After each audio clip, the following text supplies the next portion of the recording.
juga itu bisa didengarkan kembali lewat Spotify-nya MIKTI. Di sana sudah kita bahas, dan menurut saya materi webinar kita yang sebelumnya itu sangat-sangat menarik dan sangat dalam, soalnya kayak pembahasan itu nggak cuma tips and trick atau apa, tapi memang lebih dalam, bahkan di sana sampai ada pengaturan tim. Jadi memang ada tim yang seharusnya komponen tim apa saja nih yang mau kita buat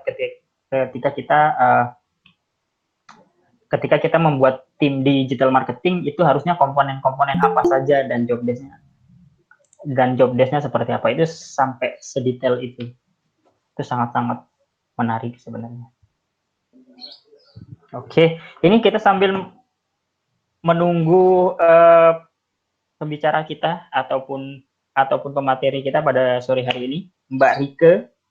Seperti yang kita ketahui bersama, mungkin bagi yang teman-teman sudah lihat di nah, mungkin bagi halo Mbak Rike, selamat sore. Di mute Mbak, suaranya nggak ada. Oke, selamat sore Mbak Rike. Waduh, bagi yang puasa, kita mengucapkan dulu semoga kuat teman-teman semua, karena hari ini kita kedatangan Mbak yang sangat manis, bisa membatalkan puasa saya nih sebenarnya. Mbak Rike yang manis sekali dan cantik ini, dan yang seperti yang sudah saya sampaikan teman-teman semua, sore hari ini kita akan berdiskusi lebih tepatnya dan juga berbincang-bincang dengan Mbak Rike. Ya. Beliau adalah founder dari Kontrak Hukum, dan beberapa waktu lalu MIKTI juga ada sempat kerjasama dengan Kontrak Hukum. Kita membuatkan kelas online, jadi kita mengupas tuntas tentang hukum, apa yang harus kita lakukan untuk founder startup. Bagi yang mungkin kepo juga, itu bisa kita lihat di podcastnya MIKTI, bisa di-search di Spotify. Oke, mungkin sebagai pembuka dari Mbak Rike mungkin bisa memperkenalkan diri ataupun. Oke, thank you juga buat MIKTI yang tetap committed untuk membagikan knowledge kepada teman-teman semua, terutama membernya di seluruh Indonesia. Sore ini dapat kesempatan dari Kontrak Hukum untuk ngisi kelas tentang hukum. Banyak yang bilang tuh hukum kelihatannya kaku atau bosen gitu ya. Nanti kita coba ya, ternyata sejam ke depan itu fun atau sebaliknya ya. Di kontrakhukum.com, kami merupakan platform online pertama yang menyediakan servis hukum secara online, 100% online, untuk bantuin startup dan UKM yang biasanya belum mampu lah untuk membayar law firm atau membayar konsultan. Kita buat servis hukum menjadi barang e-commerce. Kami merupakan pelaku pertama, muncul dari tahun 2017, sudah lebih dari 3.000 startup yang kami bantu. Salah satunya juga bekerja sama dengan MIKTI, seluruh bagian Nusantara. Yang kami bantu antara lain seperti pembuatan kontrak-kontrak operasional, pendirian PT, CV, pendaftaran merek dagang, mencari notaris, mencari lawyer untuk perkara, semua legal service di dalam satu platform. Kurang lebih itu deh perkenalannya. Oke, nah mungkin lebih ke arah untuk sore hari ini kan sesi kita mungkin lebih ke arah tanya jawab kali Mbak ya. Boleh? Ya. Kalau dari Mbak Rike sendiri mungkin ada yang pengen ditampilkan ke teman-teman atau kita cukup interaktif aja? Kita talk show aja, tanya jawab sama teman-teman. Kalau memang mau nanya nanti kita langsung dari kolom komen ya, supaya bisa difilter sama moderator kira-kira mana yang akan kita jawab ya. Betul sekali. Oke, ini sangat-sangat menarik pada sore hari ini. Oke, mungkin kita coba langsung mulai kali Mbak ya. Beberapa waktu lalu itu MIKTI mengadakan gathering online seluruh komunitas startup di seluruh Indonesia. Ya. Yang kita ketahui kan nggak cuma sektor real, startup juga banyak banget yang berdampak, terutama teman-teman startup yang dari Bali, karena mostly startupnya adalah di bidang pariwisata. jadinya kan pada ya semuanya kita kemarin lebih ke arah menyebutnya bukan gathering online, malah sesi curhat nasional karena semuanya mengeluhkan, waduh seperti ini seperti ini. Dan nah, banyak banget masalahnya. Salah satunya yang paling banyak ditanyakan mereka adalah, mungkin sesuai dengan tema kita pada hari ini, COVID-19 ini termasuk force major atau tidak? Karena kan biasanya di dalam kontrak bisnis kan ada keadaan force major apa yang harus diambil ketika ini terjadi. Oke. Alright. Sebenarnya pertama-tama mungkin saya harus bilang bahwa hukum itu memang ada dan hidup dari penafsiran ya. Jadi kenapa misalnya dalam hal memutuskan suatu perkara itu pasti ada dua pihak yang berperkara, either jaksa dengan terdakwa ataupun para pihak kuasa hukum dengan hukum. Itu pasti mereka selalu menyajikan bukti-bukti yang kurang lebih menurut mereka kuat untuk mendukung argumennya, kemudian diinterpretasi dalam hal ini misalnya pada pengadilan itu oleh hakim itu apakah ada aturan-aturan hukum yang secara klausul demi klausulnya itu melingkupi si kasus itu sehingga bisa diputuskan interpretasinya adalah seperti ini gitu. Jadi saya mau bawa dulu ke rohnya dulu nih. Memang hukum tuh penuh dengan interpretasi teman-teman. Jadi nggak salah kalau satu orang menyebutnya A, tapi ahli hukum lain menyebutnya B gitu. Karena kita memang tidak pernah dapat satu rumus bahwa 2 tambah 2 itu 4 gitu.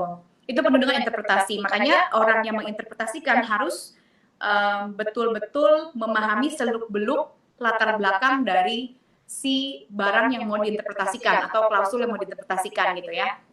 Kenapa saya bawa kayak gitu dulu? Karena kita juga bisa lihat teman-teman semua yang hari ini join di sini ada sekitar 27 orang, bahwa para tokoh nasional kita juga sebetulnya menginterpretasikan berbeda terhadap kondisi yang ada sekarang itu force major atau tidak. Jadi ada satu tokoh yang mewakili pemerintahan secara resmi menyatakan bahwa oke, ini kondisinya sudah darurat, merupakan sebuah bencana, yaitu bencana non alam.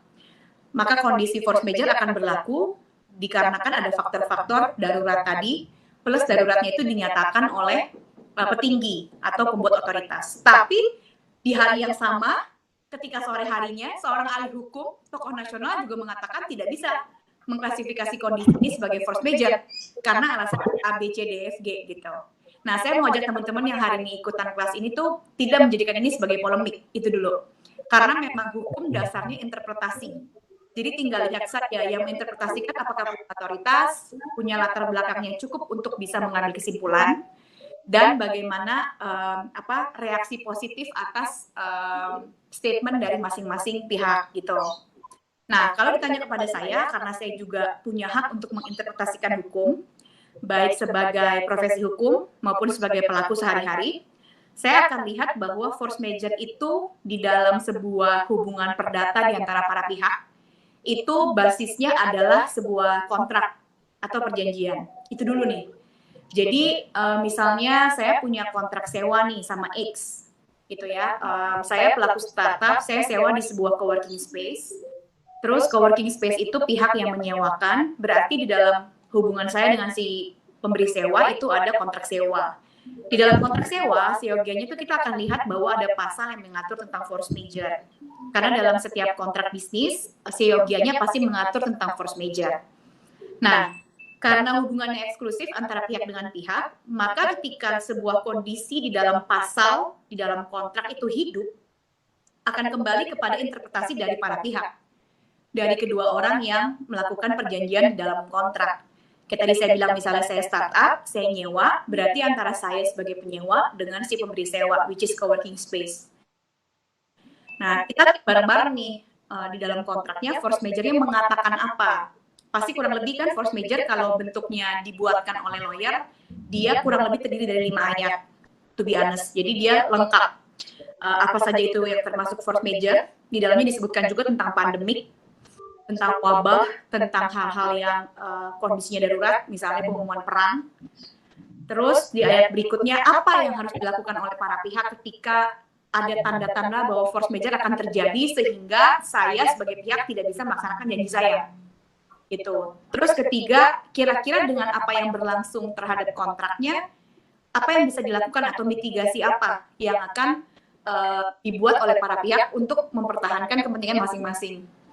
Jadi force majeure itu nggak cuma satu ayat doang gitu sebenarnya ya, kalau memang dibuat oleh ahli hukum. Tapi kalau untuk teman-teman yang kemarin belum sempat menggunakan ahli hukum sehingga mencari dari database di dunia maya terus ngedownload gitu, mungkin saja pasalnya tidak sempurna gitu. However, itu bukan salah atau benar, tapi saya juga mau ngajak teman-teman yang sekarang 28 orang ini untuk sama-sama realistis bahwa hukum itu dipelajari. Saya backgroundnya juga hukum, S1-nya 4 tahun, S2-nya 2 tahun, jadi 6 tahun gitu.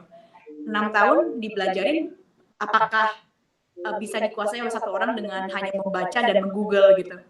Itu teman-teman yang jawab ya. Jadi artinya memang hukum itu bagi saya harusnya dibuat oleh seorang ahli hukum gitu. Tinggal tergantung ahli hukumnya approachable atau enggak gitu kan. Nah, balik lagi ke yang tadi, kalaupun ternyata kemarin belum sempat dibuat oleh ahli hukum, terus dia nge-download, paling tidak ada pernyataan tentang force majeure, berarti para pihak di dalam kontrak itu sudah terlindungi dalam kondisi di mana mereka tidak bisa melaksanakan janji mereka dalam kontrak karena sebuah keadaan yang sifatnya tuh memenuhi unsur-unsur demikian menurut Kawah Perdata. Unsur pertama, datanya tiba-tiba. Jadi bukan sesuatu yang diprediksi gitu. Nah, di dalam unsur yang pertama nih, kita sendiri bisa agak debat nih. Sebenarnya tiba-tiba nggak datang di Indonesianya. Soalnya sebelum nyampe di Indonesia, dari asal muasalnya di Tiongkok, kita udah baca berita dari tengah Januari, akhir Januari. WHO udah keluarin darurat dari akhir Januari. Ini pandemik tuh bakal merangsak ke seluruh negara. Jadi akhirnya klausul berupa tiba-tiba ini menjadi debatable, menjadi penuh interpretasi. Tadi balik lagi ke sana. Gitu. Tapi unsur berikan, unsurnya nggak berdiri sendiri ya, dan hukum tidak bisa diinterpretasikannya hanya tunggal gitu. Jadi ada unsur berikutnya bahwa setelah tiba-tiba memang tidak mungkin dihindari. Jadi dengan segala daya upaya yang telah kita lakukan, memang tidak bisa kita hindari. Ini terpenuhi pasti, siapa yang bisa menghindari gitu kan? Kalaupun virusnya ada bentuknya gitu, hai aku mau menghindar lah gitu kan, nggak mungkin. Jadi tidak bisa dihindari, terpenuhi. Nah, unsur berikutnya yang ada tetap melakukan upaya terbaiknya untuk memastikan bahwa janji yang dilaksanakan dalam kontrak itu bisa dia laksanakan. Jadi bukan kayak tiba pandemik, tiba-tiba PSBB, jadi gue nggak bisa bayar dong, jadi gue nggak bisa ngelakuin kewajiban gue dong, bukan. Tapi dia sudah melakukan sebuah aksi untuk memperlihatkan bahwa memang dia sudah melakukan upaya terbaik untuk tetap melaksanakan janji sesuai kontrak gitu. Jadi bukannya without action, tapi sudah dipenuhi dulu unsur itu. Baru unsur yang keempat adalah tidak ada satupun faktor yang bisa memperlihatkan bahwa para pihak ini itu ikut menyumbang di dalam terjadinya penghalang pelaksanaan kewajiban. Of course kalau alasannya adalah pandemik, kita tidak menyumbang di dalam penyebaran pandemi. Kita kalau alasannya PSBB, kita tidak menyumbang di dalam kondisi di mana kita tidak boleh secara penuh beroperasional seperti biasa. Gitu. Jadi at least 4 unsur itu dulu deh dicari di antara para pihak apakah terpenuhi atau tidak. Nah, ketika para pihak sudah lihat bahwa 4 unsur ini terpenuhi, maka again saya balik lagi ke rohnya hukum, penuh interpretasi, kedua eksklusif di antara para pihak tuh, karena dasarnya perjanjian kan. Ngobrol lagi sama pihak keduanya, nggak bisa dinyatakan sepihak soalnya. Nggak bisa tiba-tiba tahu-tahu nyelonong, force majeure aman, saya tidur aja gitu, nggak bisa. Tapi ngobrol lagi sama para pihak, tunjukkan itikat baik bahwa ini kehambat gara-gara pandemik, gara-gara PSBB.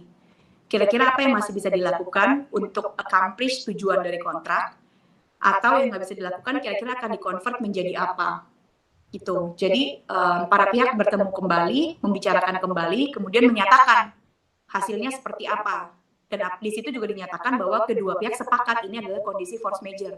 Dengan demikian, ketika para pihak menjadi sepakat, sudah tidak ada lagi ruang untuk interpretasi dari orang lain, bahkan dari tokoh manapun di luar kontrak tersebut. Kurang lebih gitu sih yang aku bisa jelasin. Mudah-mudahan bahasanya nggak terlalu... Satu pertanyaan 20 menit, luar biasa.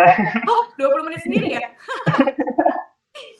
Apalagi luar biasa. Nih, aku coba ada menyederhanakan bahasanya mungkin Mbak ya.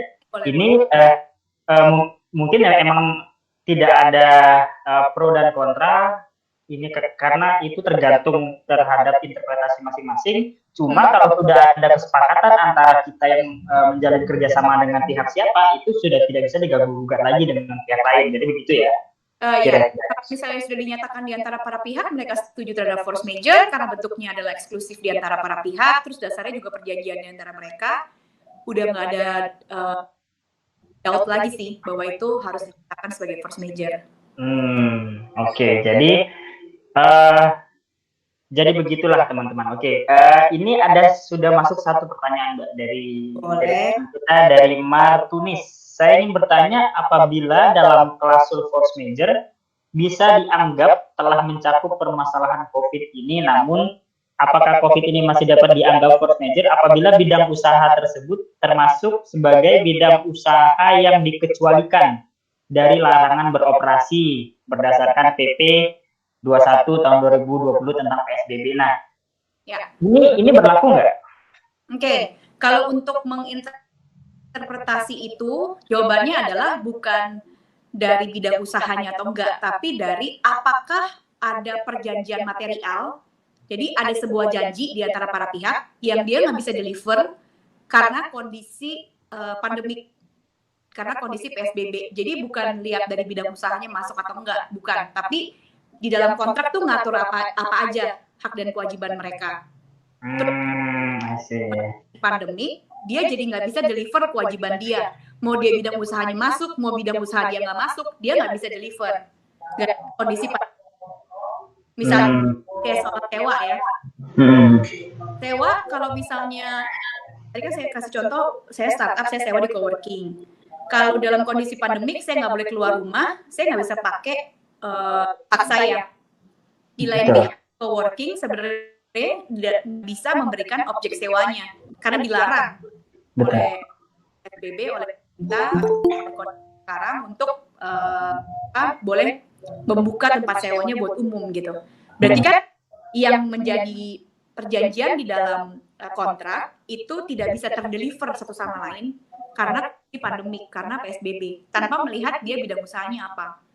Nah, verifikasi dari situ. Kalau memang ada yang terlanggar atau tidak bisa terlaksana gara-gara kondisi sekarang, maka kedua pihak untuk ngasih ngobrolin ini masuk force majeure apa enggak ya, gitu. Again bukan otomatis.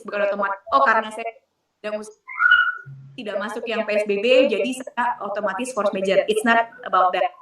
Oke. Jadi begitulah teman-teman. Jadi kita melihatnya bukan kategori perusahaannya ataupun kategori bisnisnya. Jadi memang tentang hak dan kewajiban di dalam kerjasama tersebut. Oke. Nah ini balik lagi Mbak, kan yang kita lihat lah sudah banyak juga beredar dan lumayan viral juga diangkat juga ke beberapa media tentang PHK yang dimana ya karena dari segi perusahaan memang mau nggak mau ini harus di PHK gitu kan, harus melakukan PHK karena mungkin income sangat-sangat menurun gitu. Nah dari segi karyawan dia juga mungkin yang punya kontrak ada kayak kontrak kerja belum sampai setahun mungkin bagi yang kontraknya setahun. Nah menurut Mbak Rike menanggapi hal ini gimana di antara dua? Belum setahun. Oke. Kalau tentang PHK di kondisi sekarang, pertama-tama sih apapun yang keputusan yang diambil oleh masing-masing pelaku usaha gitu ya. Of course mereka yang lebih tahu kondisi keuangan, kondisi kekuatan finansial untuk bertahan, untuk melanjutkan usaha itu seperti apa ya. Tapi jangan lupa bahwa ada sebuah payung hukum besar bernama Undang-Undang Ketenagakerjaan dan peraturan turunannya, yaitu tahun nomor 13 tahun 2003, yang sudah mengatur hal-hal yang tidak mungkin boleh dilanggar oleh pelaku yang mempekerjakan seseorang. Gitu. Di Undang-Undang Tenaga Kerja ini disebutkan memang tentang kondisi force majeure. Dikatakan demikian, kondisi di mana si company mengalami kerugian berturut-turut selama 2 tahun atau force majeure, maka dimungkinkan untuk dilakukan PHK. Jadi PHK itu selalu adalah menjadi hak dari pelaku ya, dari kerja maupun karyawan tuh selalu punya hak atas PHK. Jangan salah. Jadi bukan dilarang, tidak. Tetapi PHK selalu mengandung konsekuensi yang diatur di undang-undang. Misalnya, ketika si pekerja yang memutuskan PHK, pekerja juga bisa loh memutuskan PHK, misalnya dengan pengunduran diri. Oh, saya resign biasanya kan. Ya betul. Pensinya menjadi tidak ada atau hanya minim. Hanya hak dia yang belum dibayar. Tapi begitu PHK dilakukan oleh pemberi kerja, yaitu perusahaan atau individu, Undang-Undang 13 2003 bilangnya ada kewajiban pesangon. Gitu. Kamu memberhentikan dia, tidak serta-merta dia berhenti dari kamu. Tapi dia diberikan sejumlah tanda kutip kalau saya bilangnya seperti jaminan lah bahwa selama kamu belum bisa dapat kerja, kamu masih bisa punya penghidupan melalui uang simpanan atas rasa terima kasih perusahaan kepada kamu yang namanya si pesangon tadi gitu. Nah, jadi tidak boleh dilakukan bukan PHK, tapi yang tidak boleh dilakukan adalah melakukan PHK tanpa mengikuti prosedur peraturan undang-undangan, yaitu tanpa membayar pesangon. Kasus yang diberikan oleh dirimu adalah kalau belum setahun. Betul. Nah, mengenai lama kerja seseorang itu menentukan besar pesangonnya. Kalau belum setahun, biasanya pesangonnya adalah 1 kali gajinya. Kalau dia sudah lebih dari setahun, dia akan ada hitungan yang bertingkat. Gitu. Itu yang mempengaruhi. Tapi haknya selalu sama. Haknya tetap boleh putus kerja, tetapi ada konsekuensi. Siapa yang memutuskan kerja, ada kewajiban yang harus dibayar. I see. Nah, kayak kalau misalnya ada beberapa yang teman-teman kena PHK dan tidak mendapatkan pesangon yang tadi kan seharusnya dia mendapatkan hak tersebut nih Mbak. Terus kira-kira si orang ini harus kemana kira-kira untuk mengadunya? Apakah ke perusahaannya atau dia langsung ujuk-ujuk ke misalnya ke mana namanya Kementerian Ketenagakerjaan atau kemana? Itu menurut Mbak itu apa yang harus teman-teman lakukan? Ya, kalau prosedur yang diatur oleh peraturan undang-undangan itu tetap harus pertama-tama itu dilakukan negosiasi dengan pihak pemberi kerja. Jadi walaupun kita langsung pergi kucuk-kucuk datang ke Dinas Tenaga Kerja, karena yang ngurusin bukan kementerian tapi Pemprov setempat, Dinas Tenaga Kerja, kita pergi kucuk-kucuk pun tetap nanti akan tanda kutip disuruh atau dianjurkan untuk melakukan mediasi dulu dengan pihak perusahaan gitu. Jadi tetap upaya pertama itu harus musyawarah mufakat lah dengan si pemutus hubungan dengan si pemberi kerja misalnya gitu ya. Terus kalau memang mediasi sudah dilakukan tetapi tidak dicapai kesepakatan baik dari pihak karyawan yang diberhentikan ataupun pihak pemberi kerja, maka barulah kita bisa menempuh prosedur-prosedur pengaduan di Dinas Tenaga Kerja. Tuh, pengaduan di Dinas Tenaga Kerja juga ada negosiasinya, ada perundingan tripartit namanya. Jadi akan perusahaan beri kerja sama dinasnya. Kalau tidak dicapai kesepakatan, baru akan dibawa ke pengadilan hubungan industrial. Oke. Wah, ilmu baru banget nih. Baru tahu banget. Oke. Hal-hal yang sangat baru. Mungkin kalau bagi teman-teman yang di sini yang menyaksikan pengen nanya, langsung klik di kolom komentar aja. Oke. Nah, kan mungkin kalau mau dilihat sebuah masalah hukum di kondisi yang saat ini kan Mbak banyak banget ya. Kalau kita pengen telusurin satu-satu kayaknya banyak banget gitu. Cuma kayaknya yang berkaitan dengan startup dan yang berkaitan dengan teman-teman lah. Ya.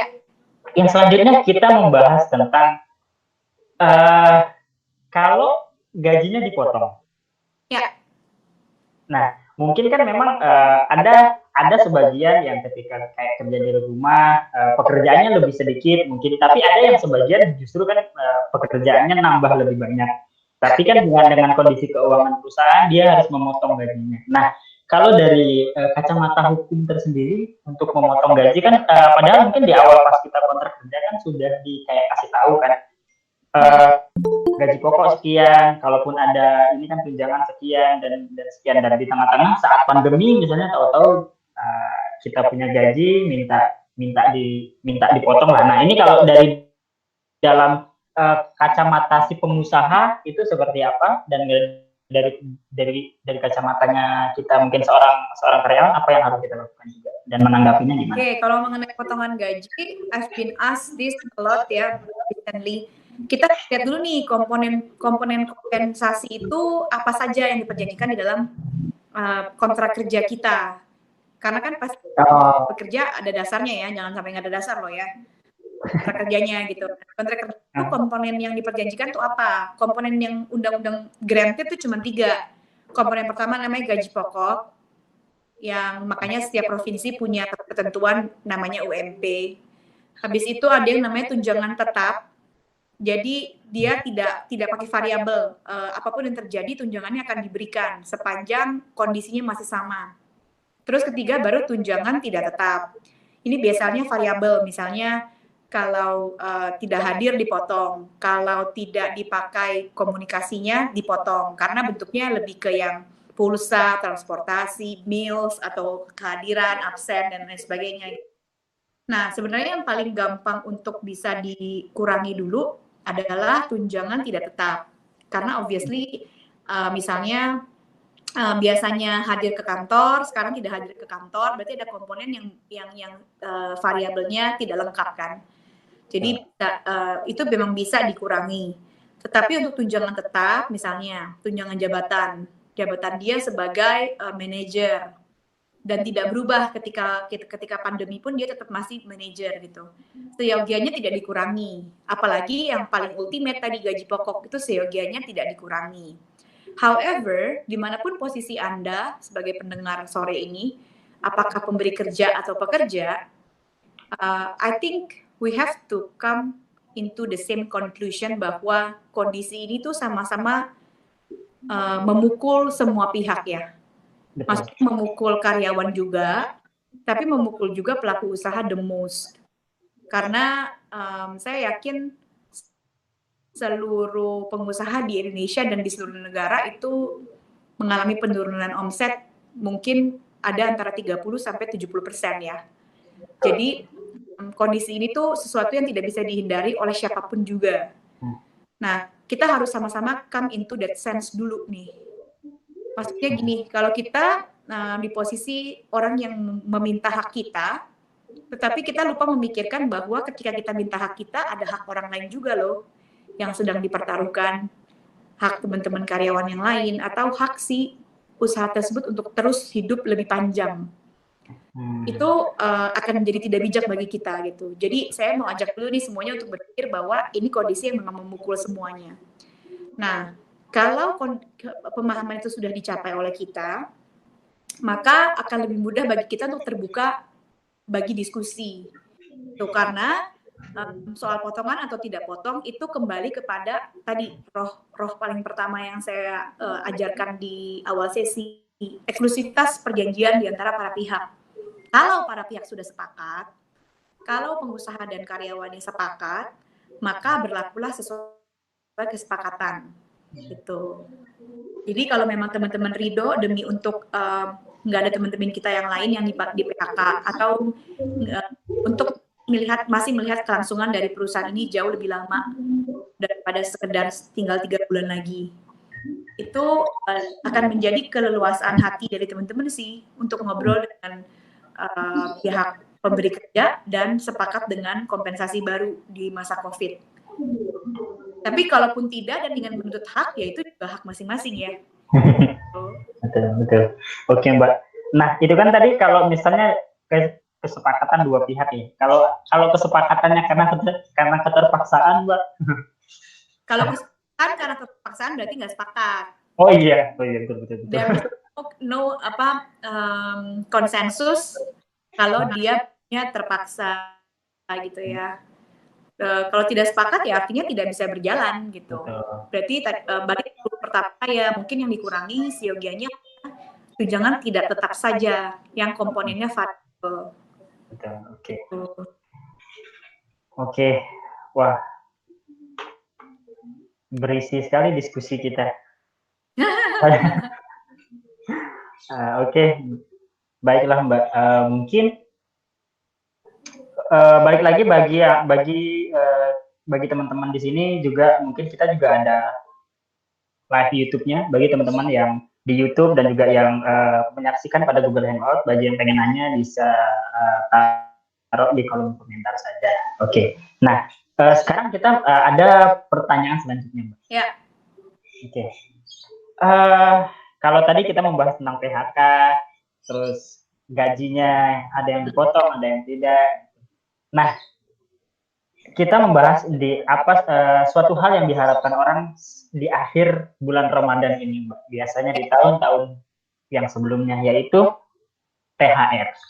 Ya. Nah, kan ada isu nih tahun ini nggak ada dapat THR, ataupun misalnya THR-nya kayak tidak ada dulu lah karena dengan kondisi keuangan yang seperti ini. Oh iya, mungkin untuk FYI bagi teman-teman juga yang ada dan pada sore hari ini, beberapa curhatan yang kemarin kita dari gathering online kita, banyak owner ataupun founder startup yang sudah merelakan asetnya untuk dijual, ada yang jual mobil, ada yang jual rumahnya, yang satu lagi itu untuk menutupi gaji-gaji karyawannya. Jadi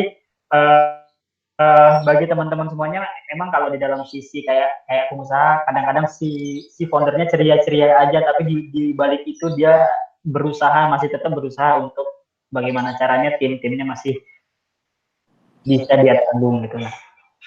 Itu mungkin sedikit FYI buat kita semua. Nah, balik lagi ke yang tadi Mbak, kalau dengan THR misalnya, itu seperti apa?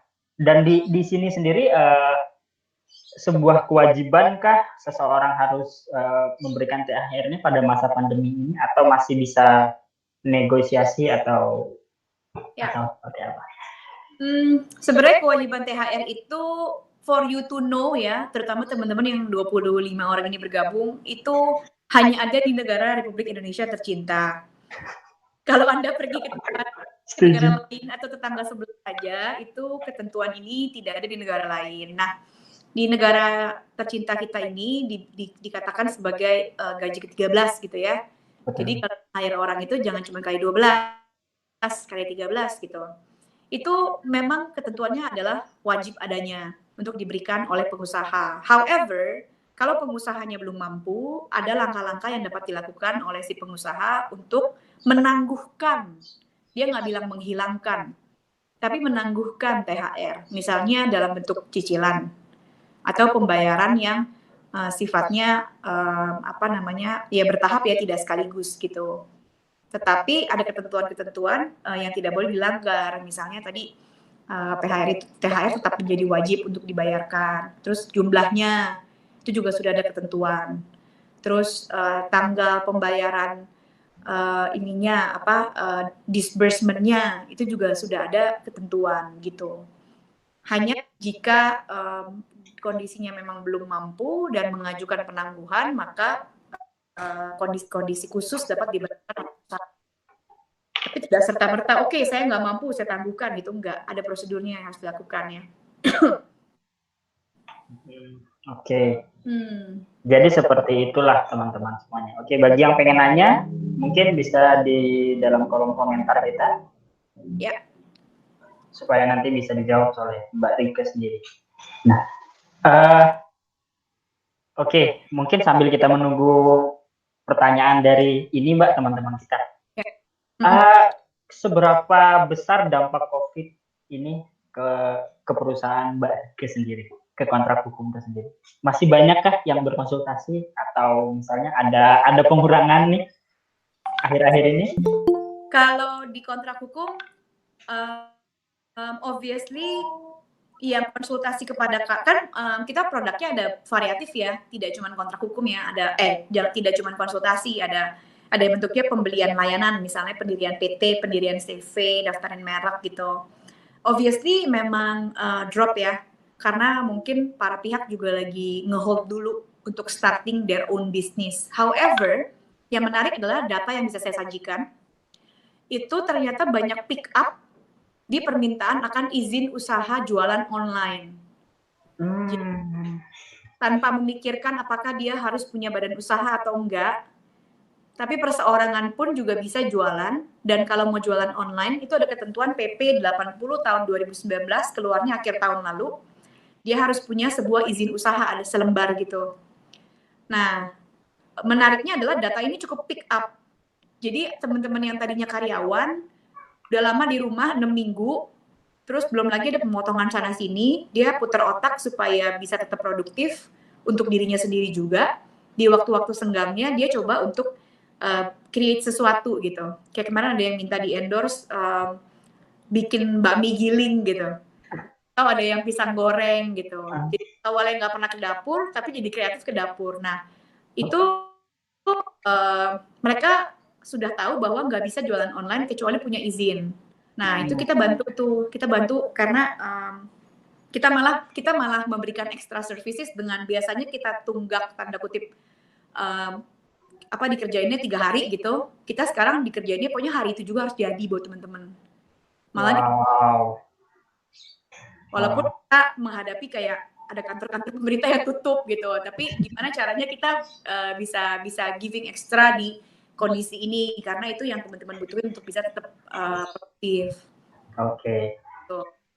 Jadi bagi teman-teman yang pengen berjualan online dan membutuhkan izin, bisa hubungi kontak hukum, nanti bisa dibantu oleh tim yang Mbak Rica sendiri. Nah, tapi jujur nih Mbak, aku pribadi baru tahu nih bahwasanya kalau kita mau jualan online tuh harus ada surat izinnya. Oh, oke. Nah, itu sebagai seorang awam nih, yang kayaknya hampir juga kayak saya sendiri mau jualan online juga kan, kayak mendadak kreatif kan, jadi apa yang harus saya lakukan. Betul. Nah, itu ada sanksinya nggak kalau kita jualan online nih, tapi kita nggak punya izin? Ya. Nah, itu ada sanksi tertentu? Ya, seperti layaknya kayak kita buka lapak tapi nggak ada izinnya, bisa tiba-tiba digrendel terus di depannya ditulis lapak ini tanpa izin gitu kan. Hal yang sama yang akan apply di tempat kita, apalagi online, jadi dunia maya lebih cepat. Jadi blognya di aksesnya di blog atau ada informasi bahwa ini belum punya izin sebagai gitu. Terutama karena peraturan pelaksananya udah keluar. Pasti gitu. Kayak kemarin kalau ke sekarang itu udah digalakan, bahkan marketplace yang ada di Indonesia itu sudah dipanggil oleh kita dan diminta untuk diwajibkan syarat tersebut di dalam pembukaan akun. Jadi semakin kesini akan semakin ditertibkan sih izin usaha. Oke, betul. Itu easy banget loh, karena yang dibutuhin oleh kontrak hukum untuk membantu teman-teman itu cuman KTP sama NPWP. Wow. Itu kalau belum ada pun kontrak hukum bisa bantuin, karena wajib. Oke. Nah, kalau tadi kan yang jualan online, kalau misalnya seorang itu dropshipper ataupun reseller online, perlu izin juga nggak? Ini ada pertanyaan dari Sabar Juliandi. Sepanjang dia mendapatkan pendapatan lewat penjualan online, meskipun dia tidak produksi sendiri, itu wajib memiliki izin usaha ini. Nah, oke, menarik nih. Berasal dari online bukan? Oke. Berarti belum bisa pakai induk, Mbak ya? Misalnya saya memproduksi alat pencabut bulu ketek misalnya. Terus ini ada saya banyak reseller terus pakai izin saya, itu belum bisa ya berarti ya? Harus kayak oke, setiap reseller saya harus izin deh kalian satu-satu. Betul, karena sifatnya nanti si izin kayak tanda kutip KTP-nya usaha kita. Satu usaha identitas. Oke. Nah, ini jadi kita membahas ini ya. Boleh dong, nggak apa-apa. Ini izinnya ini harus per produk kah? Misalnya ya saya jualan 2 produk, alat pencabut ketek dan alat pencabut bulu hidung misalnya. Ini harus 2 izin yang berbeda atau boleh di satu izin aja? Sepanjang masih di dalam klasifikasi usaha yang sama, dia cukup punya 1 izin saja. Tapi begitu kita cek ternyata klasifikasinya berbeda. Karena klasifikasi itu harus Indonesia yang terbaru di tahun 2017. Kita cek dulu tuh masih di dalam itu ada kodenya 5 angka.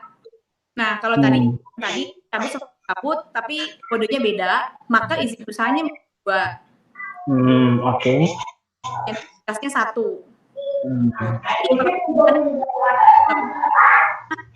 Berarti dia izinnya cuma perlu 1 aja. Oke. Menarik.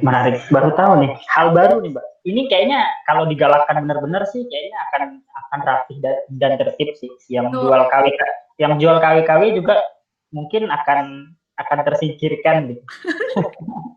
Jadi nanti lebih persaingannya lebih produktif ya. Soalnya barang-barangnya semuanya yang punya izin gitu ya.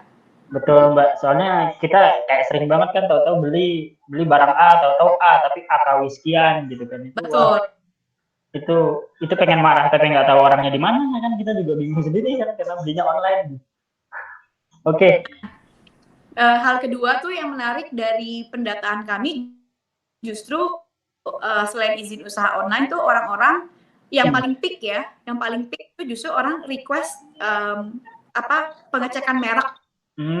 Jadi ini usaha-usaha baru ini yang ide-ide baru mendadak kreatif tadi itu udah mulai berpikir, wah kayaknya boleh juga nih kalau ini dibikin sustain, kedepannya bakal jadi usaha yang mau gede.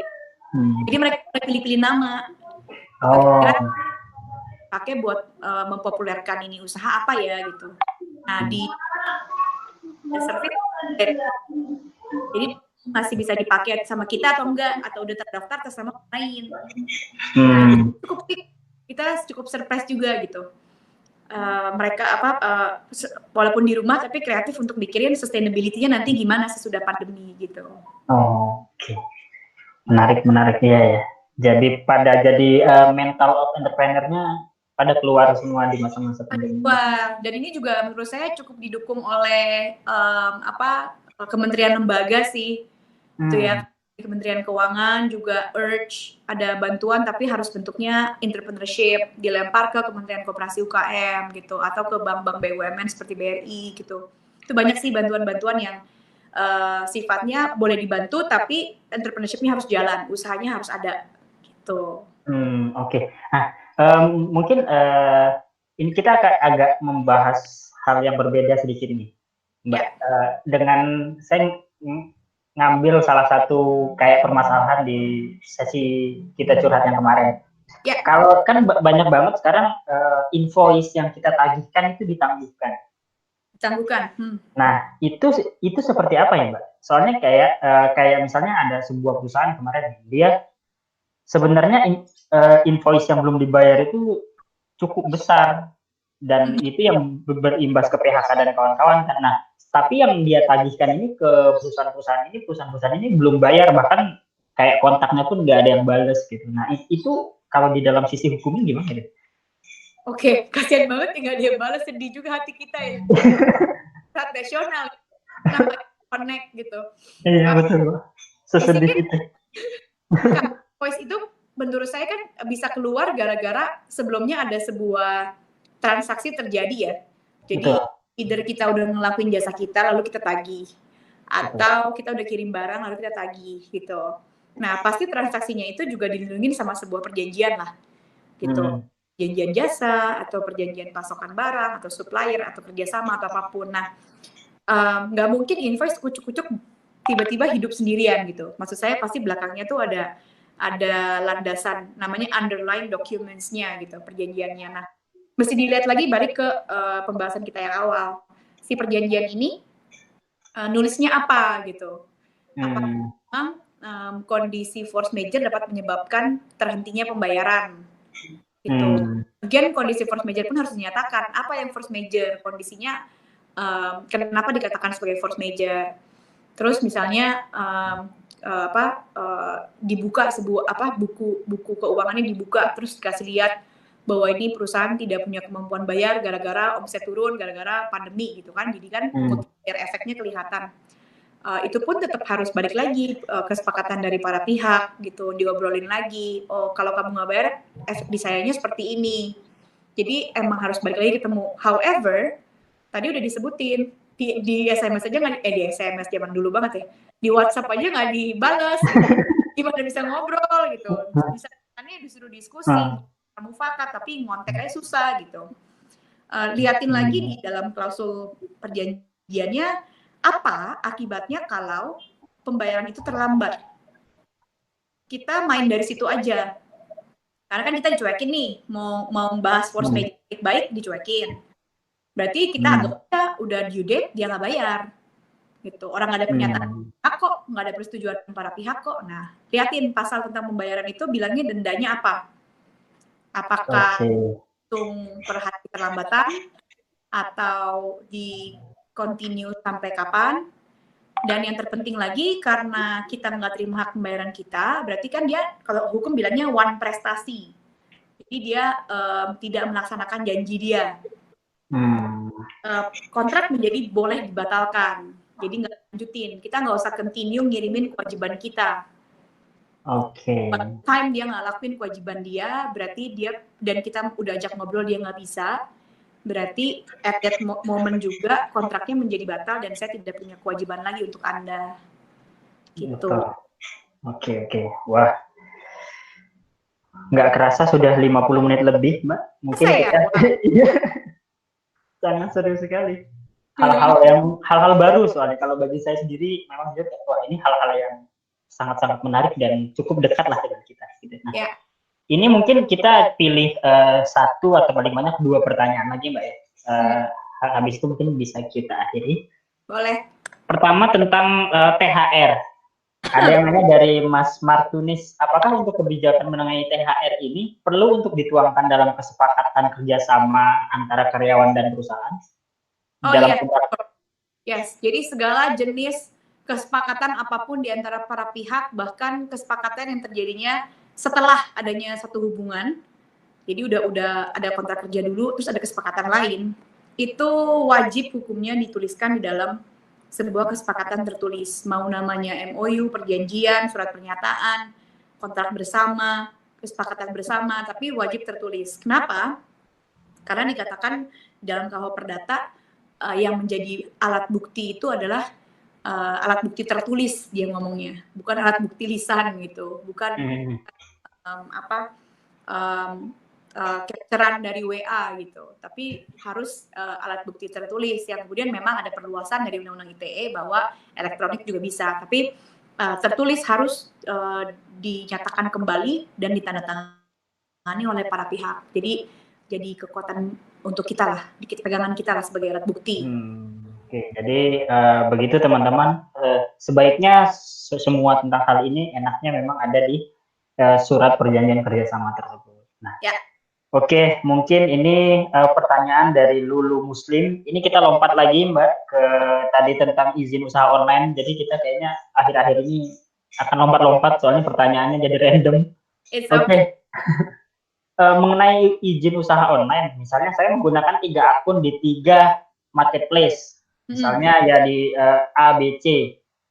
Nah, tapi online shopnya itu dengan satu nama. Itu cukup oleh satu izin aja atau harus 3? Balik lagi tadi, kalau izin itu per bidang usaha soalnya, bukan per akun gitu. Tapi at least sudah punya satu dulu, jadi buat pegangan dulu. Tapi kan misalnya kita bisa kategorikan, penjualannya adalah di perdagangan untuk tadi alat kecantikan misalnya, itu kan satu bidang usaha, walaupun jualnya lipstick, bedak, alat manicure, tapi bidang usahanya sama nih. Nah, kalau yang kayak begitu cukup satu izin aja, satu bidang usaha. Nah, kalau saran saya sih mendingan start dulu, daftarin dulu satu, biar kita bisa lihat dulu bidang usahanya masuk ke berapa kategori, apakah perlu izin usaha lebih dari satu atau enggak. Oke. Mm-mm. Oke. Sip. Oke. Mungkin ini akan menjadi sebuah pertanyaan terakhir, Mbak. Oke. Belum kita akhiri. Mungkin kan kita udah mendekati waktu untuk berbuka. Ya. Oke, nah ini balik lagi ke tentang THR nih, Mbak. Jadi lompat lagi kita ke yang THR. Ya. Nah, ini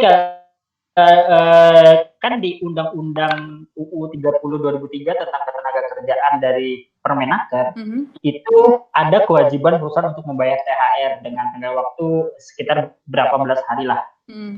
Apabila tidak akan dikenakan denda, apabila tidak maka akan dikenakan denda. Apakah hal ini dapat dikesampingkan dengan kebijakan tersebut atau apakah dapat dikenakan denda apabila proses pembayaran dilakukan dengan dicicil? Ya, itu tadi again panjang, kalau kita bilangnya asas hukumnya itu lex specialis derogat legi generali. Jadi kalau udah ada hubungan yang lebih privat di antara para pihak, itu yang akan berlaku sebagai undang-undang di antara para pihak. Jadi kalau sepakat di antara saat tadi si pemberi kerja sama pekerja tentang bagaimana THR itu akan dilaksanakan, maka menjadi tidak perlu dipermasalahkan gitu ya. Nah, supaya kita tidak terjerat pada tuduhan tanda kutip bahwa kita melanggar undang-undang yang lebih besar, payung hukum yang lebih besar, misalnya tadi undang-undang tenaga kerjaan atau tentang peraturan pelaksananya, maka tadi syarat-syarat untuk penangguhan dari THR atau pencicilan THR itu harus dilaksanakan dulu. Jadi nggak serta-merta, oh saya nggak mampu ya, jadi saya tangguhkan, saya cicil gitu, bukan. Dilaksanakan dulu sehingga sudah memenuhi persyaratan, lalu dibuatlah kesepakatan di antara pemberi kerja dengan pekerjanya. Oke, jadi begitulah teman-teman. Mungkin pertanyaan tadi mengakhiri diskusi kita pada sore hari ini. Mungkin sebelum kita ini Mbak closing, ada mungkin kata-kata sebagai penutupan dari Mbak Rika. Oke. Penutupan gimana ya, tutup gitu.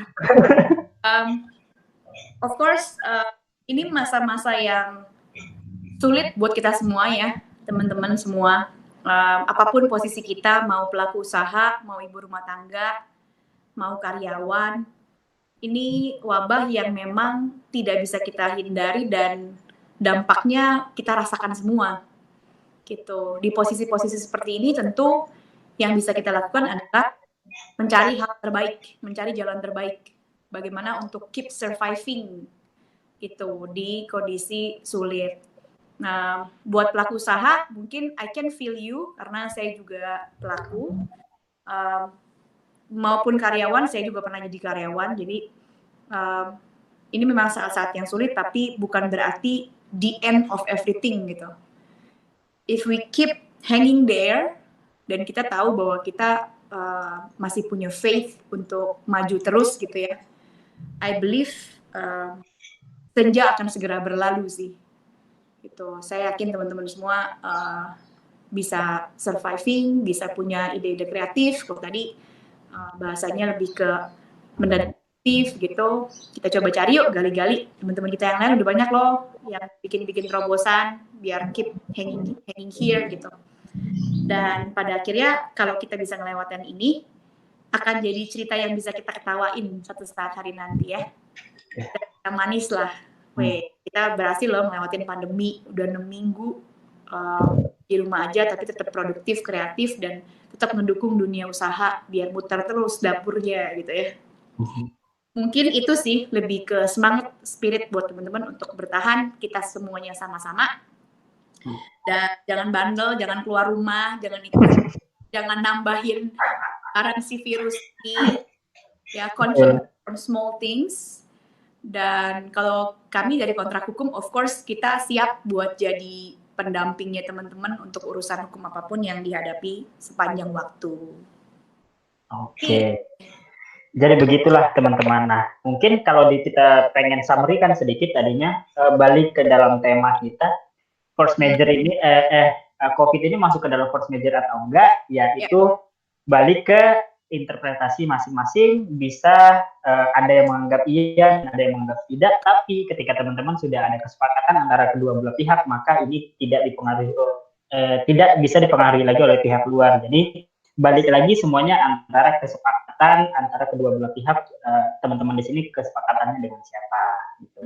Mungkin bisa dicek lagi perjanjian kerjasamanya seperti apa. Kalau tidak ada, mungkin di dalam perjanjian kerjasamanya, sewaktu-waktu kita pengen buat perjanjian kerjasama, mungkin bisa menjadi pelajaran hal-hal yang seperti ini sebaiknya dimasukkan dari awal. Oke, begitu saja teman-teman. Mungkin sudah jam 5, 2 menit lagi kita bisa mengakhiri sesi ini. Saya mengucapkan terima kasih banyak terhadap Mbak Rike atas waktunya di sore hari ini. Dan bagi teman-teman juga yang pengen berkonsultasi kayak tentang hukum, bisa ke Instagramnya Mbak. @kontrakhukum. @kontrakhukum, bisa hubungin di sana. Yang pengen tahu tentang MIKTI juga bisa kayak kunjungi @infomikti, kita sering banget webinar. Kita juga kalau yang pengen tahu emang MIKTI itu apa, bisa explore di situ. Sebagai hitnya kita adalah NGO, non-profit organization, untuk mengembangkan ekosistem startup yang ada di Indonesia. Saat ini kita sudah ada di 17 kota dan sudah banyak bekerja sama dengan kayak pemerintahan setempat untuk supaya ekosistem startupnya lebih berkembang lagi. Gitu. Baiklah teman-teman, terima kasih atas waktunya dan selamat sore. Terima kasih Mbak Rike, terima kasih. Bye. Bye. Bye-bye.